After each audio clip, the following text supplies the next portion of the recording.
Welcome back to the Elevated Life podcast. We are so excited to have you back and excited to dive into this topic. Actually, today we're talking about boundaries. Oh, Okay, the line boundaries, the that you line, do not cross. the Or do line, you? right. And what happens when you do? Right. Um, but boundaries, we're talking about boundaries today, and I'm really interested to get your take on boundaries. But before we do that, let's just briefly introduce ourselves. So I'm Yvette, I'm Ashley. and this is the Elevated Life podcast. All right, boundaries. Yes. So, what are your non negotiables when it comes to boundaries? And you know what? Why don't you define boundaries a little bit just in terms of how you would see it? And then what are some non negotiables for you? So I would say boundaries for me, I look at them. Well, first of all, as in other topics, there are different components of it because to me, there are physical boundaries, there are relationship boundaries, and there are, I would say, mental boundaries as well. So I would define physical boundaries as, you're talking to someone, they're talking to you, you're in my space where I need you to step back. Mental boundaries, I would say, um, would come into play for me when I think about if there are tasks or items or topics that I do not wish to talk about or Mm, only like to talk about with my therapist or with my family or with others. Like, for example, um if I am talking about anxiety, I may not want to talk about that necessarily with my coworker, but I'm okay right. telling a friend or, my therapist, like, I'm experiencing some anxiety, mostly because it's related to, Right. And people at work, come on. exactly related to work. So you not might necessarily want to tell the people that are stressing you out that they're stressing you out sometimes. Um, but then also, in relationship boundaries when it comes to, the types of friends that you have, I would say, Yeah. because you can have a friend, for example, that is a friend from church, but you may not necessarily invite them to, the wine tasting if you know that they don't drink. So that's a boundary that you wouldn't cross in that relationship. Or when you are even looking at parental relationships between you and your children, or those you may be responsible for, and going both ways, being a child, like being parented by your child, and then being a parent to a child, like what are the things that you expect from your children in regards to lines that they don't cross, respect that is showed, and relationships that are honored in certain ways, and how does that translate into your own parental relationships, Yeah. how you honor, whether it may be your actual parents or parental figures or those that you honor in your life as having influence in that nature. What those relationships and those boundaries look like after we become adults. Do we still want input into every single decision from those that have offered us guidance up until that point? Or do we want to be considered on a level playing field where, yes, I honor and accept your feedback, but I do have opinions about, where I want my life to go. So when I think about boundaries, it's definitely multifaceted, Yeah. and It's within that, good. there are some non-negotiables, like, you know, I would say there are boundaries that I keep in with those I consider colleagues. I would say our relationship is an exception to that. We Hmm. started as colleagues Yeah. and became friends, Yeah. so I'm definitely not in a mindset or a space that I'm closed off to a boundary being blurred or a boundary changing. Hmm. But I do think that there are indications that it's safe to change a boundary, if you start with one and, transition to a larger scope in what, the relationship looks like. What about That you? What would you that's say good. are, your non negotiables, or really if there's any differences you have on how you define your boundaries as well? I think I really liked where you were going to. All of this is really good. Parental boundaries, like as a parent, these are the boundaries that I have set in our relationship. And it doesn't Mhm. mean that I don't have a transparent relationship with my kids. It doesn't mean that my kids can't come to me with anything. But it does mean that I am safeguarding them in terms Mhm. of what types of conversations I might have around them that they ain't got no business being Right. involved in, Right. as well as protecting um, the role of being a mother and making sure that as the old folks used to say, like, I ain't your little friend, right? Right. Like, Exactly. Yep. right. And I do think generationally there are some changes with how we might parent, but there's Mhm. still that for me it's still really important that there are very clear lines of delineation between being a parent and being a child. And that And boundary I is not. think you can be friendly, especially once your child begins to Yes. become older and is a teenager, and there are Right. so many different experiences. And to your point, there's so much more exposure that Hmm. happens now. So you have to a degree, be friendly. Like, I do Right. want you to know that I love you, and it's beyond just because I gave birth to you, but I want what's best for you. And, Right. I want good things, but at the same time, excellent point. Like, but I'm not your friend. Right. You Not can your little tell me homegirl. about exactly. You can Yeah. tell me about things that are going on, but I'm going to offer you an opinion that's going to most of the time help you and probably be in direct contrast to what you Right. thought the right answer was. But in that too, I think that there is also some opportunity to allow our children to go through and make choices that we not may not we may not have necessarily chosen for them, but there is some learning and some opportunity for them to grow and develop the same skill set that we're, basically calling out now, understanding what boundaries are. Yeah, so I think that's a very good point around like there's a lot of space in within those bounds. It doesn't mean that there's not enough room for that child to, like, we're not, it doesn't mean that we have not created space for them to explore who Mhm. they are. But there Yep. is um, for their safety. I mean, if you look at it from a safety perspective, there are boundaries that we have in place. Like these are Yeah. the things, these are the expectations, these are the limits that you have, right? These are the rules, these are the guidelines, this is the boundaries in which you operate within at this stage of your life as a child who I'm helping to I'm rearing, right? So Mhm. I think that's really good. The other thing I would say, the other things you talked about, like the sort of those mental boundaries or those psychological boundaries, right? Like how do you Mhm. protect your mental space and recognizing, there's certain places and things and just different topics Mhm. that you're not going to engage with everybody. I think Yeah. that's really good. Absolutely. So great examples. Absolutely. Non-negotiables for me, I would say it depends on the situation and the relationship. Mhm. So, if I use my marriage as an example, a very clear boundary that everybody, my husband respects, I respect, like we don't just be cussing each other out. Like Oh, if yes, that's what very y'all good. That's a do, great that's y'all business, example. right? Like Yes. if Yeah, that's that's what a great people do, example.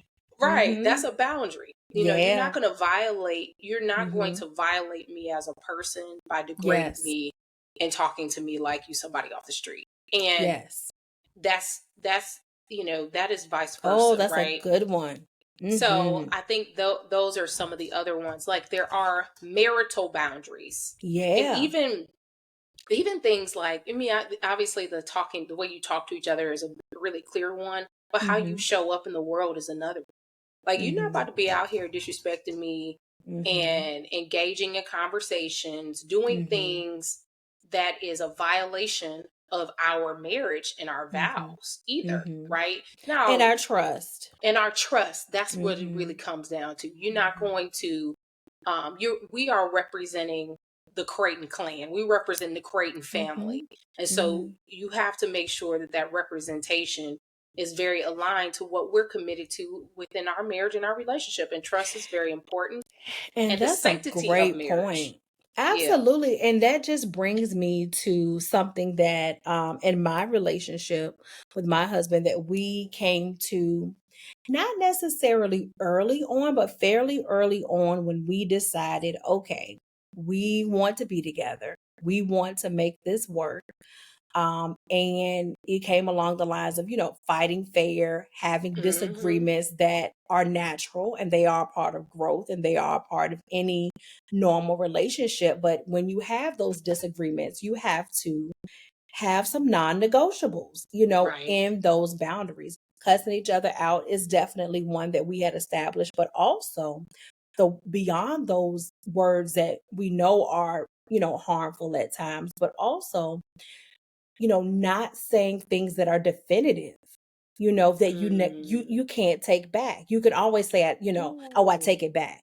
Like once you tell somebody they a dirty dog, yeah, I mean, they didn't hurt it. They didn't Right. hurt It's it. out. It's It's out. out. Exactly. And those words hurt and they cut and they stick. Exactly. So Yeah. name calling, is another non-negotiable that we have in our relationship. And then saying and using definitive language like we're done or I'm just Right. done Right. or like, The D well, word.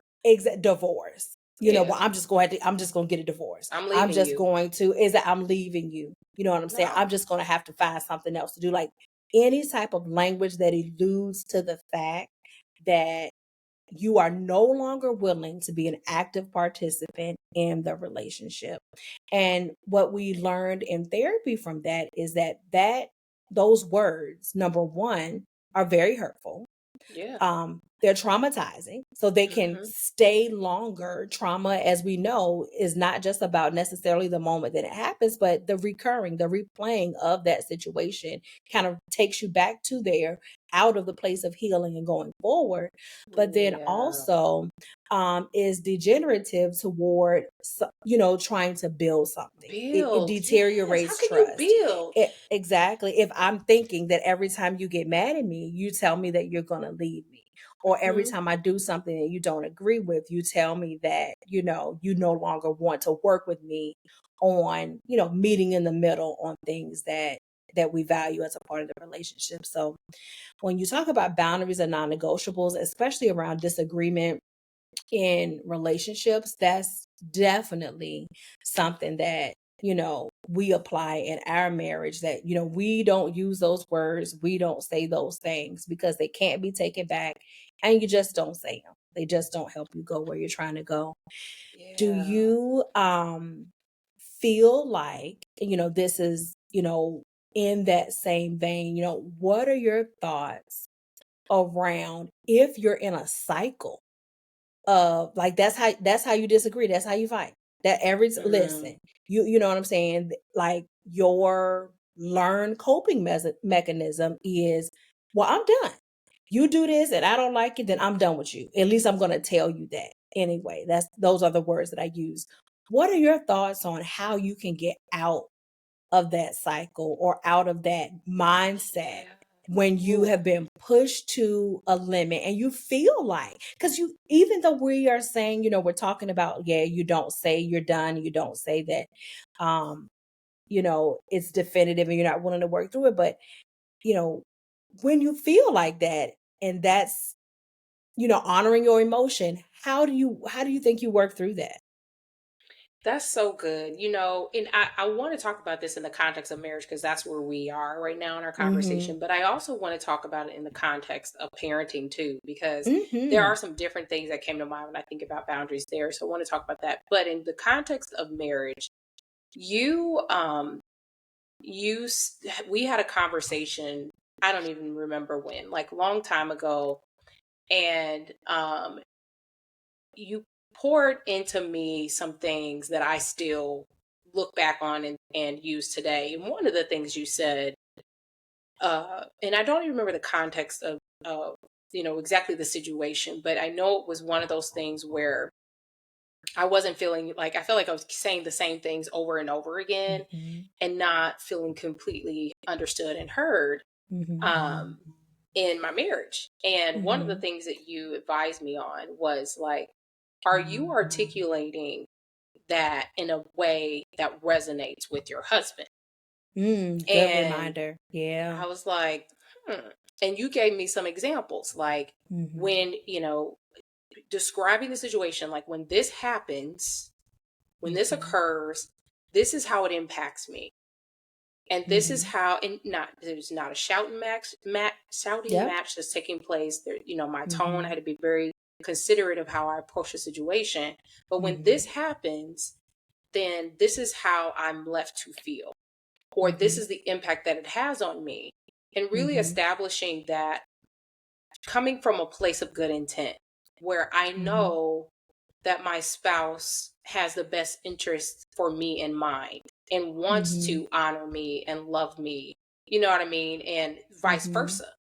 And Mhm. so coming from that place and recognizing that maybe the how I'm conveying my need isn't landing in Mhm. a way that they can receive.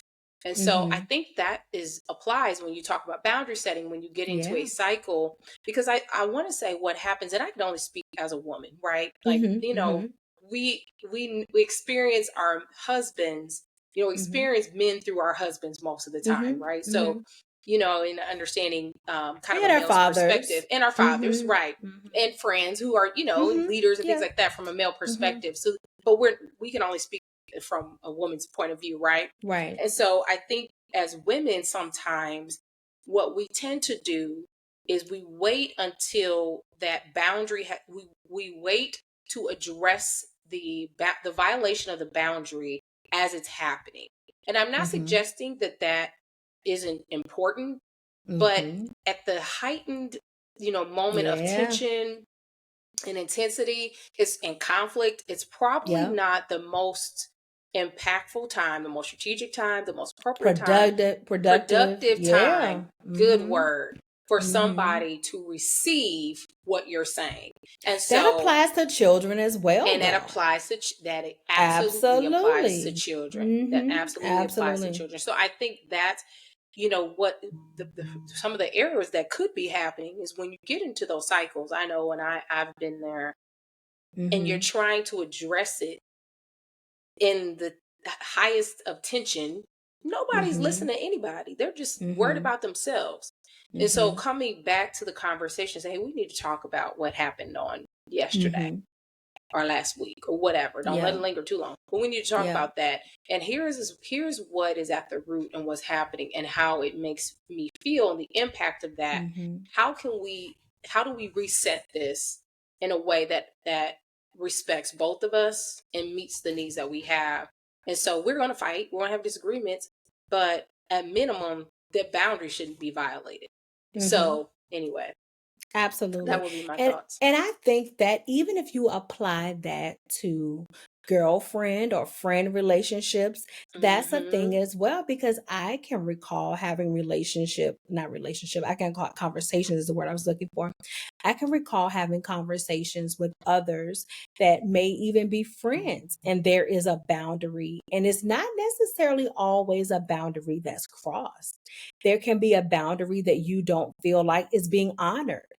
For Hmm. example, if you have a friend and they feel like that they have not connected with you enough or they haven't heard from you enough or they miss you, that can also be another conversation to say, "Hey, I've placed you in the circle of people that have Right. access to me, that talk to me about things I'm going through, things that are going well, things that are going bad, and I haven't gotten that from you." And, Hmm. how And then how you are we call me going when you need something. exactly. Like, so, Right. how am I feeling on the Hmm. reciprocating end of that, being that I've included you in my people that are in within my boundaries and you're not there, so I think there Right. can be an absence of engagement of a boundary in addition to Yeah, crossing that's it. good. So that's, something I think also that we often call other things, but really it is that inclusion in that boundary. And when we miss that and it's misaligned, that can not feel so good for either party. Yeah, not is it just doesn't land well. That doesn't feel good Yeah. when your boundaries are missed or not honored, or however we want to look at that. I did want to just note too, like as we were talking about marriage and parenting. Mhm. I do think there are some boundaries that apply to our children Mhm. and within the family system. And Mhm. what I mean by that is Martez and I have boundaries for um, when our kids are involved in that time that they spend with us, which is the bulk of the time, Oh, right? We're yeah. with our Mhm. children, but we Yep. have Yep. established boundaries and expectations that we need time alone too. Absolutely. And Yep. they're they have a place in understanding that we set expectations there, and that becomes a boundary, right? Mhm. We Mhm. need to go on dates, we need to Yep. travel and not have our kids with us all the time. We need to have Right. conversation that Mhm. doesn't involve them. Like, we need to Right. be a couple. That's a part of the um connection. that's part of, we need to connect as a couple. That is an important part of that connection. And so I Mhm. do think that's another boundary. So here's another example, and no shade to anybody, Yeah. but how there are some parents where their kids sleep with them every single night. If you've been Mhm. doing that for 12 years, like, I'm over exaggerating. I hope it's not 12. that I long. was I'm about over to say, exaggerating. that's 3 grown folks in the bed. But no, people, there are people who Yes. have multiple children. They Yeah. keep having children, and so they're rotating them in. How are you supposed to connect with your How? spouse, baby? Because things Mhm. happen at nighttime. We I'm married. Come telling you, nighttime, daytime, anytime is the right time. But but on. Okay. yes, that's a Yeah. great point Boundary. because that can create disconnection, Hmm. that can create lack of opportunity, because especially when kids are small, the sometimes you don't even get to see your spouse until the Right. end of the day when y'all are about to go to bed, depending on what Right. you have going on. So if you don't honor and protect, a boundary to me too, it equates to protection. You're protecting, Yes. yourself in that relationship, whatever that relationship may be. I'm protecting you from knowing too much about my personal life. I'm protecting you Right. from, engaging in things that may not be beneficial for you. Protecting something usually when there is a boundary in place. And what are they intended to do? Keep you safe, Right. so Yeah. And to that, honor that relationship. And I think that's, yeah. So anyway, I just wanted to share that. That came to mind. absolutely. Um, Yes. So with that, so that's a great segue into how do you say no? So say I have been allowing my child to sleep with me and they're now 5. And they like, well, no, I mean, how am I supposed to sleep if you're not there? right. Or, you have a boundary in your relationship where when you argued, you did call names, cuss folks out. I mean, it happens. I am, Mm-hmm. someone that can change. So I am Right. fully well aware of all the extents that people can go through when they're arguing. Yeah. But with that, like, how do you let somebody know, like, well, I used to take this. This used to be okay, but that's changed now. We, Mm-hmm. we we need to do something different. What are your thoughts on how you change a boundary or let somebody know, like, this ain't gonna work no more? I'm sorry. It used to, but it's a new day. I think in the heat of the moment, sometimes if you can, you need to walk away from the conversation. Say, hey, Mm, I'm not ready to yeah. engage in this. Yeah. Especially if you've matured as an individual and you're Yeah. recognizing in that moment that a boundary is being violated. But walking Absolutely. away from the conversation means you can't Great leave it there. advice. You got to Mm-hmm. come back. You got to talk Yep. to that person at some point. I think that's what I Yeah. would suggest in the moment. Mm-hmm. Um, I think other than that, I think it is having conversations, communicating your newly established boundaries, your evolved boundaries, and sharing that to Mm-hmm. people that need to know when the time's right. Um, and if someone cannot support you, especially a friend, Mm-hmm. cannot Yep. support a new boundary that you have, and by support, I mean they may say on the call or when you're at lunch or whenever you're having that conversation, yeah, girl, okay, I got you. but then Mhm. the opportunity presents itself for them to honor that boundary and they violate it, to me, that is a demonstration of lack of support.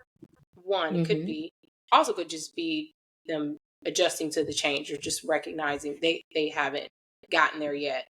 And so giving some grace, but I do think Mhm. you need to recognize when that support isn't there over, whatever your boundary is for how long you want to deal with that. Don't let it linger and then Mhm. move on. Like I think you have to reestablish or redefine that relationship. I think that's a So, great point though, to, not feel like you have to have every conversation when somebody feels that they want to talk to you. That is a key thing that has been able to mhm, help my relationship get over, some very challenging conversations because like I'm not a person, I can't talk about something that's heavy at night. Like if you want to talk to me about how we going to redo the budget, or you about to talk to me about like I hurt your feelings because I said something when I was a little cranky, you can't yeah, talk to me about that at night because I'm gonna stay up the rest of the night thinking about that.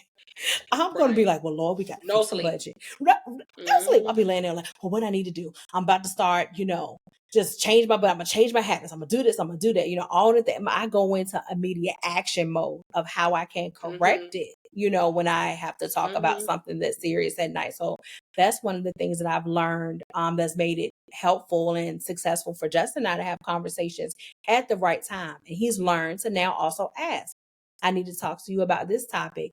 When is a good time for us to talk about it? And Oh, that that's wonderful. gives me the space to be like, okay, I can go into this conversation knowing what I need to discuss and having the mental space cleared for this topic.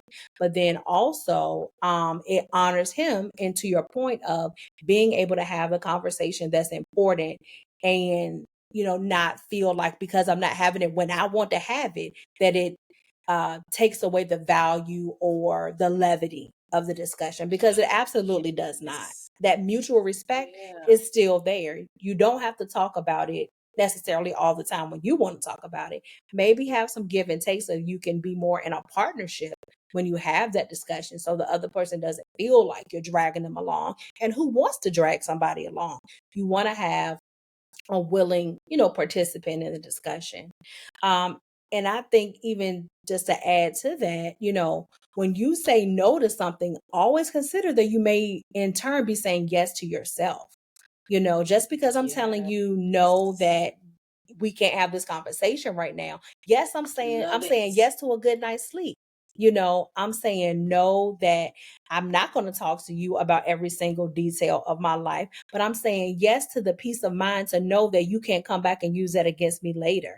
If that's something that I Right. value and that's important to me. So, I think there's so much, we look at, no as being a negative thing sometimes, but So really much. sometimes no is giving you peace. Sometimes Mhm. no is giving you elevation beyond the situation and the circumstance that you're in to really be able to look at it differently. So I think It that's provides something to also clarity. consider. Mhm. Yes, I agree with you. Absolutely. It provides clarity sometimes in Mhm. about roles with people, within relationships, Yeah. cross relationships. Yeah. Here's the part about saying no when it comes to boundaries. You have to be self-disciplined Mhm. to respect your own boundaries Oh when they're yes. violated, but then also hold people accountable to maintain the boundary that you Mhm. set. Right. Point though, too, because it kind of goes into that you may be saying no to this particular thing. You're saying yes to yourself, but also in that you're honoring something that you know that you need. So I mean, we Absolutely. could talk about this. I mean, like all Uh, day long. There's all so day. many Mhm. different facets I think that we can go into. I really think that we hit a lot of good ones, especially with relationships and with the parenting aspect and all of that. But I think overall, I think one key thing that I just constantly remind myself of that regardless of what the baseline is today, it can change. And Mhm. that's your business. I mean, like, Right. that doesn't have to matter to anyone else other than you. As long as you know that you're doing the things that honor you and that help you go in the direction that you're trying to go in. Protect your self-care, protect, your relationships, protect your mental health. It's Mhm. okay to reestablish boundaries at any time. And with that, let the people know, hey, I love you. I want to spend time with you. I want to be available to you, but this is what I need at this phase of where I am. And if they love you and they Absolutely. rocking with you like they say they rocking with you, they'll get with They it. gon' Yes, Exactly. absolutely. I love that reestablishing boundaries at any time. You have the right to do that. Yep. And then last thing I'll say as we wrap up is sometimes you don't even know that you needed a boundary until Hmm. the need presents itself. And Absolutely. so be giving yourself grace to introduce new boundaries. Ain't nothing wrong with Absolutely. that. Absolutely. So yeah, Yes. so Very boundaries, good. love discussion, the Yes. elevated life. Anything else Yes. you want to add, Ashley, before No, we wrap just up? check us out. Give us your feedback. We love to know what topics you'd like to hear us talk about next. Subscribe, like, share. Hopefully, you're finding some good content with some of the things that we're sharing. And see you next time. See you next time. All right, Okay, thanks. bye. Bye.